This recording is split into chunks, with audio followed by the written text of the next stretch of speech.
계속해서 사무엘하 11장과 12장이 다윗의 범죄와 다윗의 잘못을 가지고 너무나도 적나라하고 너무나도 자세하게 언급하는 가운데서 우리가 흔하게 이 세상 가운데서도 볼 수 있는 이 막장 드라마처럼 펼쳐지고 있는 이 스토리들을 굳이 어떻게 이걸 성경적으로 이걸 해석을 계속 해야 되나 말아야 되나 고민하고 있는 중에 있습니다.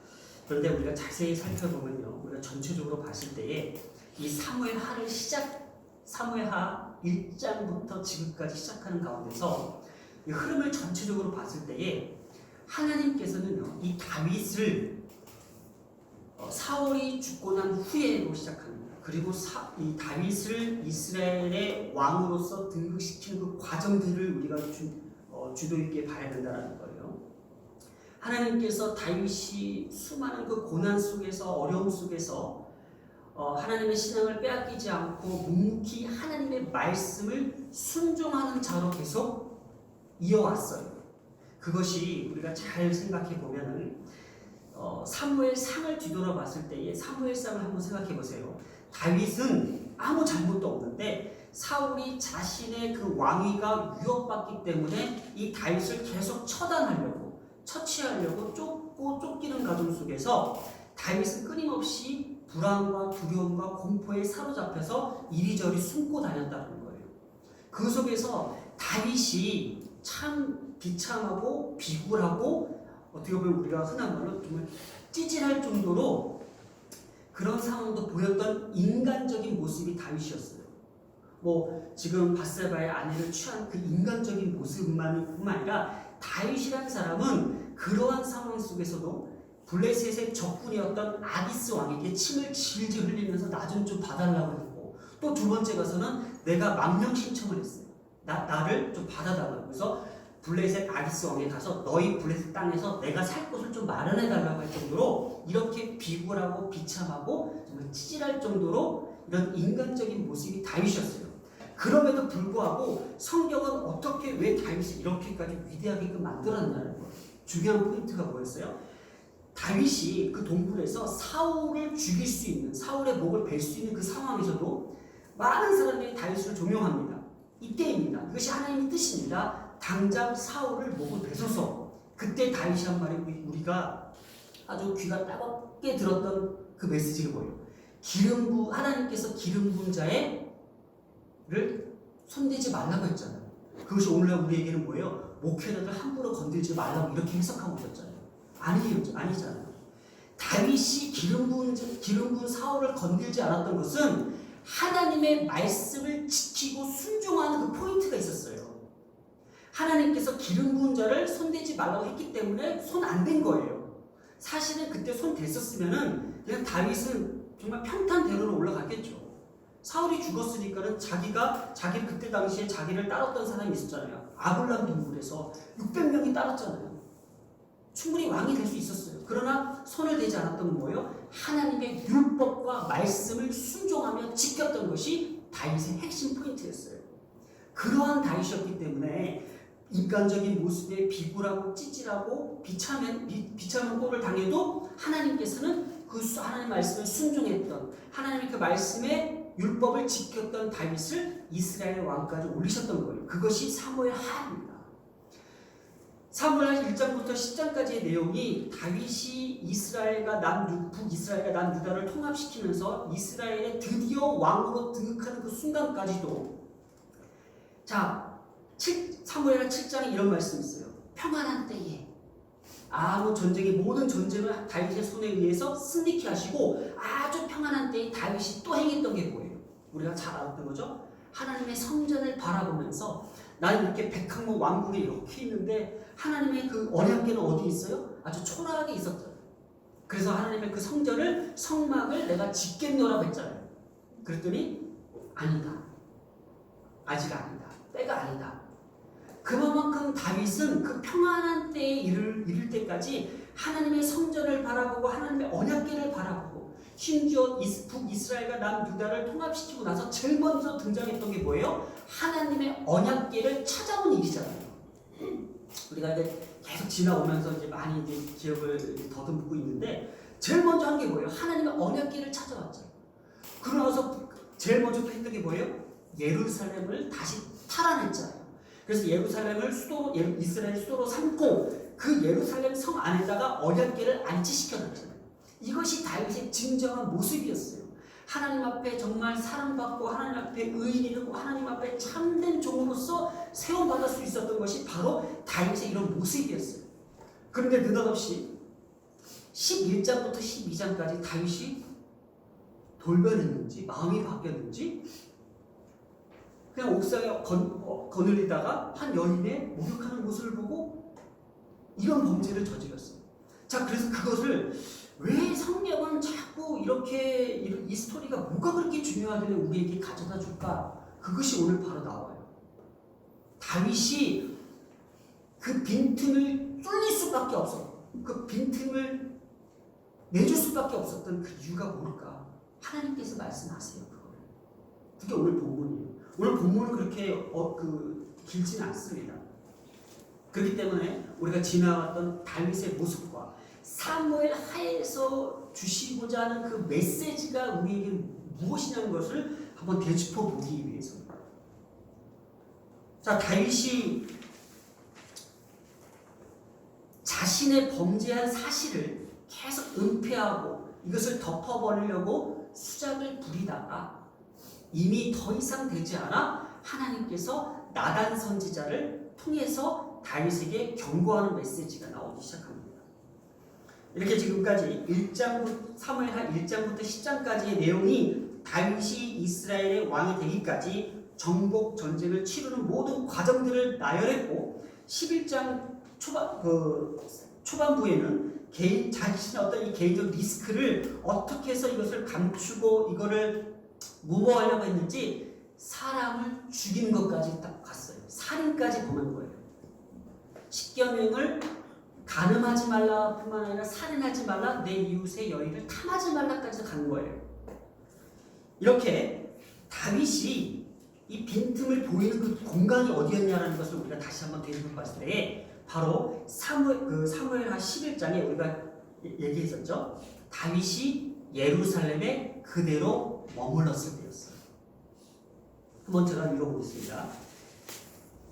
자, 사무엘하 11장에 그 해가 돌아와 그 때를 일으키면 이게 어느 때일까? 다윗이 지금 이렇게 빈틈을 보이고 이것을 뚫리는 그 시점, 그 배경이 어떤 때였냐면은 분명히 얘기합니다. 11장 1절에 그 해가 돌아와 왕들이 출전한 때라고 얘기합니다. 이게 11장 1절입니다. 이렇게 다윗이 해가 돌아와 왕들이 출전할 때에 NIV 성경에서 뭐라고 했죠? In the spring, 봄이 올 때, 봄날이 찾아올 때 아주 평안하고 아무 문제도 없고 왕으로서의 전쟁에 능하고 정말 승승장구한 그때를 얘기하는 게 바로 그 해가 돌아와 왕들이 출전한 때에 다윗은 어디 있었냐는 거예요. 성경이 나오죠. 다윗은 예루살렘에 그대로 있더라. 성경이 그대로 지금 서술하고 있어요. 뭐하고 있다고요? 그대로 있대요. 그대로 있었는데 뭐 했어요? 낮잠을 자고 일어나 뒤늦게 옥상에 올라가 어스렁거리다가 본 게 뭐예요? 바로 그때가 다윗이 뚫렸던 때예요. 오늘 그걸 우리가 잡아야 그 포인트를 잡아야 돼요. 이때에 하나님의 말씀으로 순종하며 하나님의 말씀으로 충만하며 하나님의 그 율법에 충실했던 그 다윗이 가장 평안하고 가장 안전하고 아무 소식과 소리 없을 때에 그때 하나님의 말씀이 떠난 거예요. 하나님의 말씀을 업신여긴 거예요. 하나님의 말씀이 그 안에 임하지 못했던 거예요.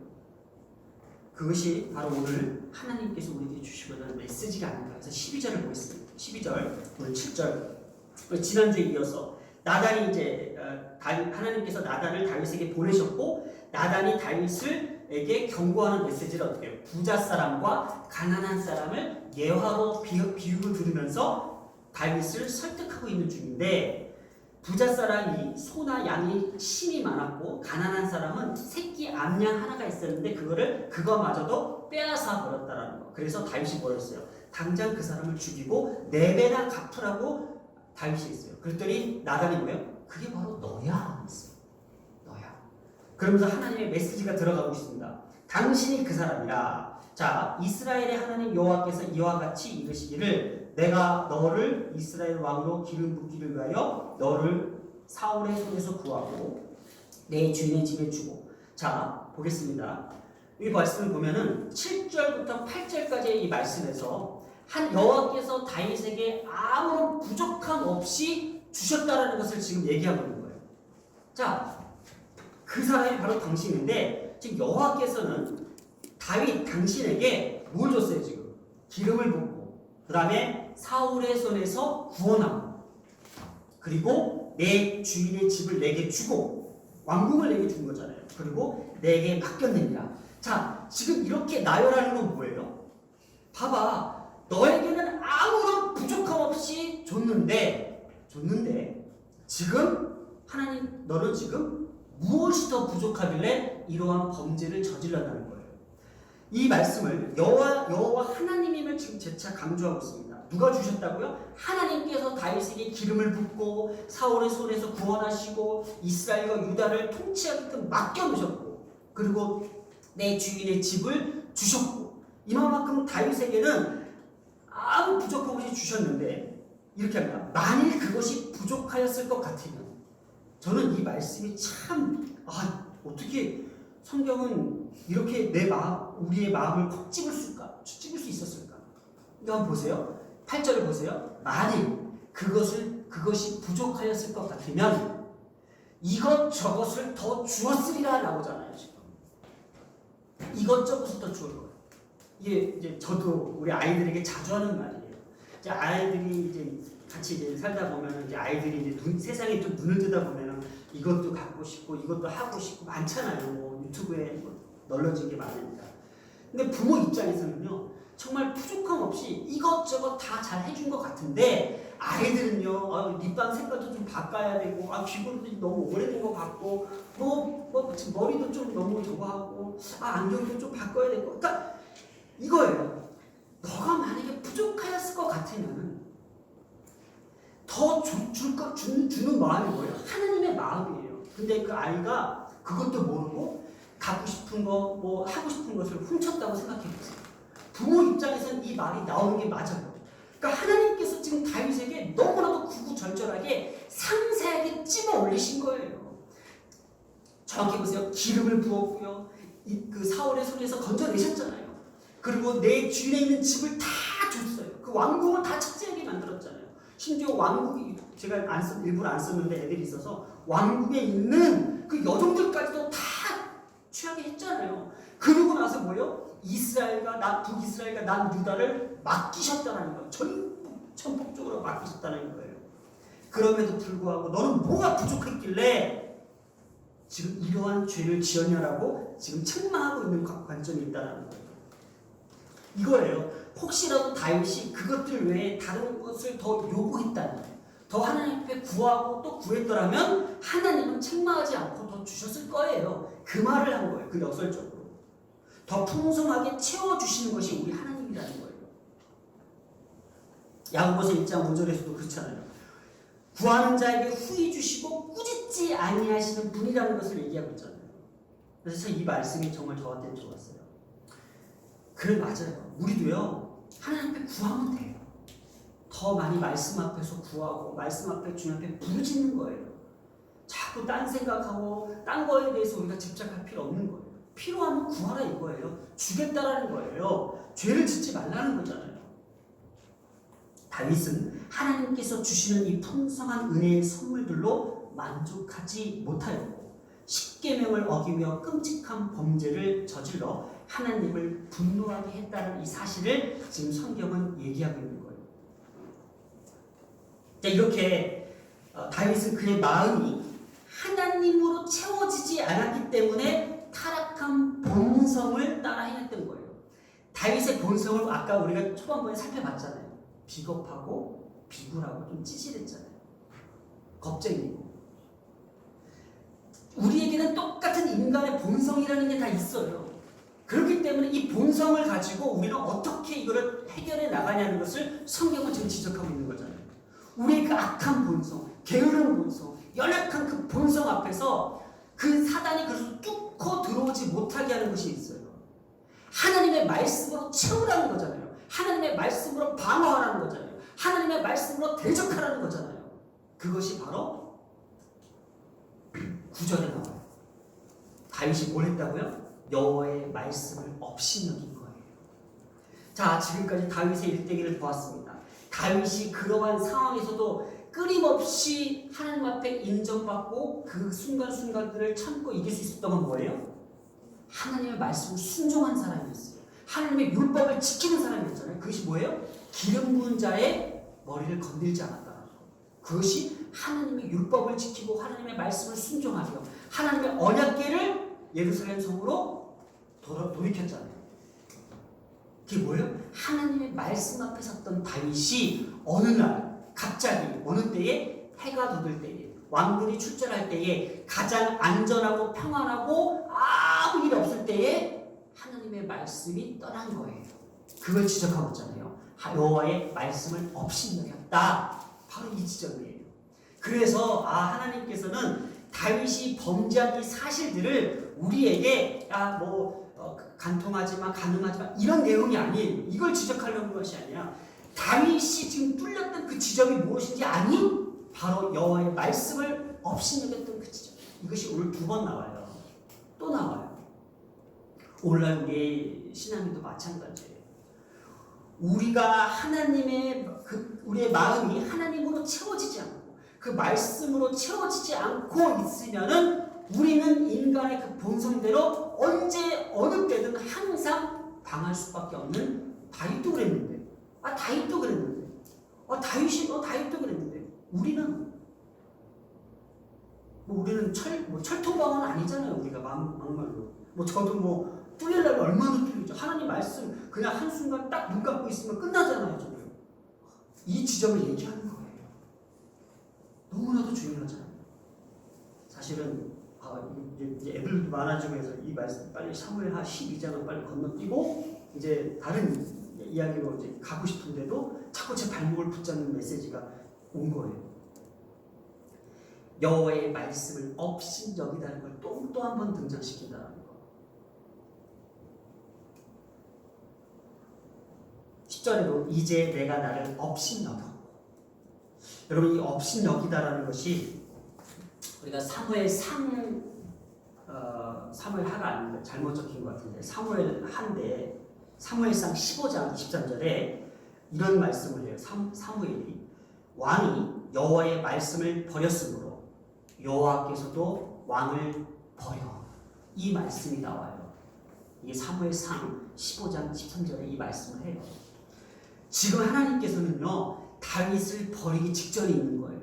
그런데 얼마나 감사한 것은 나단 선지자를 통해서 다시금 돌이키게 하고 다시금 회개케 하는 그 기회를 주신 거예요. 이 여호와의 말씀을 업신여겼다는 거. 하나님은 다윗의 범죄의 근본 원인은 바로 당신의 말씀을 멸시한 데에 있음을 밝힌 거예요. 그냥 그때 어떤 인간적 욕구와 인간적 연약함 때문에 그냥 이렇게 무너진 것이 아니라 하나님의 말씀을 어겼다는 것을 지금 간접적으로 얘기하는 거예요. 하나님의 말씀을 버린 거예요. 떠난 거예요. 어떨 때에? 가장 안전한 때에, 가장 평안한 때에. 우리에게도 마찬가지라는 거예요. 가장 가정이 행복할 때에, 가장 가정에 아무 문제 없을 때에, 가장 자녀들에게 아무 일이 일어나지 않을 때에 바로 그 하나님의 말씀을 붙들지 않는다면은 이러한 사태가 벌어지는 거예요. 오늘날 한국교회가 이제 많은 교인들이 먹고 살만 하니까는 주일 예배도 이제 슬슬 들으시고 하나님의 말씀이 그냥 내 삶에 그냥 어떤 축복만 주시면 되고 어떤 이런 거 있잖아요. 그렇기 때문에 우리가 더 하나님께 간절히 그 말씀을 붙들고 이 말씀대로 살려고 하고 즉 여기에서는 얼마나 말씀을 많이 읽었냐 어떻게 말씀의 어떤 능력을 받았냐 이 문제가 아니라 하나님의 말씀의 중심 앞에 내가 내 마음으로 채워져 있냐 늘 이 말씀이 하나님의 말씀이 내 마음속에 간직하고 있냐 이거예요. 그러니까 깊이를 보는 거예요. 말씀의 깊이가 우리 안에 깊이 있게 들어와야 된다는 거예요. 이것이 그 시대적 상황에 따라서 이게 이제 왜곡되고 이제 변질되는 것이 인간의 어떤 지식과 항상 어떤 의롭고 어떤 도덕적으로 윤리적으로 깨끗하면 된다라고 이렇게 표현하지만은 거룩하신 하나님의 그 자신의 속성들을 그 말씀으로 우리 가운데 가져올 수 있는 것이 더 중요한 거예요. 우리의 생각과 우리의 지식과 어떤 윤리와 도덕적인 것뿐만 아니라 하나님의 말씀으로 더 채워지는 것이 더 중요하다는 거예요. 바로 그것이 인간이 지키고자 하는 어떤 의지적인 것, 힘이 필요하다는 것을 지금 말하고 있다는 거예요. 오늘 말씀을 좀 정리하기를 원합니다.